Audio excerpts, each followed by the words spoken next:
From the PEP Radio Newsroom, these are the stories we are covering at this hour. Senate Republicans narrowly voted down a Democratic resolution Wednesday that would have blocked global tariffs announced by Donald Trump earlier this month, giving the president a modest win as lawmakers in both parties have remained skeptical of his trade agenda. Trump announced the far-reaching tariffs on nearly all U.S. trading partners April 2nd, and then reversed himself a few days later after a market meltdown, suspending the import taxes for 90 days. Amid the uncertainty for both U.S. consumers and businesses, the Commerce Department said Wednesday that the U.S. economy shrank 0.3% from January through March, the first drop in 3 years. The 49-49 vote came out weeks after the Senate approved a resolution that would have thwarted Trump's ability to impose tariffs on Canada. That measure passed 51-48 with the votes of 4 Republicans, Senators Susan Collins of Maine, Lisa Murkowski of Alaska, and Mitch McConnell and Rand Paul of Kentucky. But McConnell, who has been sharply critical of the tariffs but had not said how he would vote, and Democratic Senator Sheldon Whitehouse were absent Wednesday, denying Democrats the votes for passage. Democrats said their primary aim was to put Republicans on the record either way and to try to reassert congressional powers. The Senate cannot be an idle spectator in the tariff madness, said Oregon Senator Ron Wyden, a lead sponsor of the resolution. Some Democrat Party supporters feel as if they now have a target on their backs. As President Donald Trump pushes the historical boundaries of executive power, some of the Democratic Party's core political institutions are preparing for the possibility that the federal government may soon launch criminal investigations against them. The Democrats' dominant national fundraising platform, Act Blue, and the party's largest protest group, Indivisible, are working with their attorneys for just such a scenario, according to officials within both organizations. Trump's top political allies have suggested both groups should face prosecution. Other Democratic allies are planning for Trump-backed legal crackdowns as well. Wary of antagonizing the Republican president, most prefer to stay anonymous for now. Every one of our clients is concerned about being arbitrarily targeted by the Trump administration.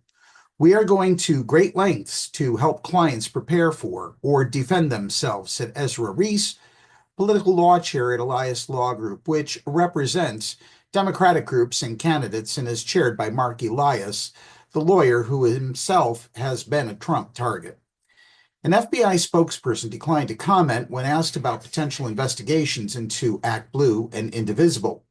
But White House Press Secretary Carolyn Leavitt did not downplay the threat of potential criminal probes when asked specifically whether Trump wants the FBI, the Treasury Department, or any other federal agency to investigate Democratic groups. But one Democratic governor wants to see more action from Democratic politicians. That is an understatement. Illinois Governor J.B. Pritzker recently criticized do-nothing Democratic politicians who want to blame our election losses on our defense of Black people, of trans kids, of immigrants, instead of their own lack of guts and gumption. His speech encouraged Democrats to fight the current presidential administration everywhere and all at once, even endorsing mass protests for mobilization, for disruption. Fellow Democrats, for far too long, we've been guilty of listening to a bunch of do-nothing political types who would tell you that America's house is not on fire, even as the flames were licking their faces today as the blaze reaches the rafters. Pritzker said during the New Hampshire Democratic Party's annual McIntyre-Shaheen dinner on last Sunday. Well, the pundits and politicians whose simpering timidity served as kindle for the arsonists, they urge us now to reach for a hose. Pritzker then spoke of Americans who have used their time to help organize protests and their social media platforms to inform people about the current administration's attacks on LGBTQ plus friends and immigrant workers and people of color. Those are the stories that I want to share. No pontification, no punditry, There are no tortured op-eds about party messaging, no hand-wringing over which battles to pick, Pritzker said. When you see a danger, you yell for help at the top of your lungs. We Democrats, we shouldn't be comfortable ignoring those cries for help. The fact so many are out there speaks to the real reason that we lost the presidential election last November. He then blamed those same do-nothing Democrats for giving in to the powerful hedge fund managers and tech bros whose blind pursuit of profits is now destroying everything that matters to middle-class families, from home ownership to healthcare to veterans benefits. Those are exactly the stories that we also want to share. We don't share pontification, and we at PEP Radio do not share punditry.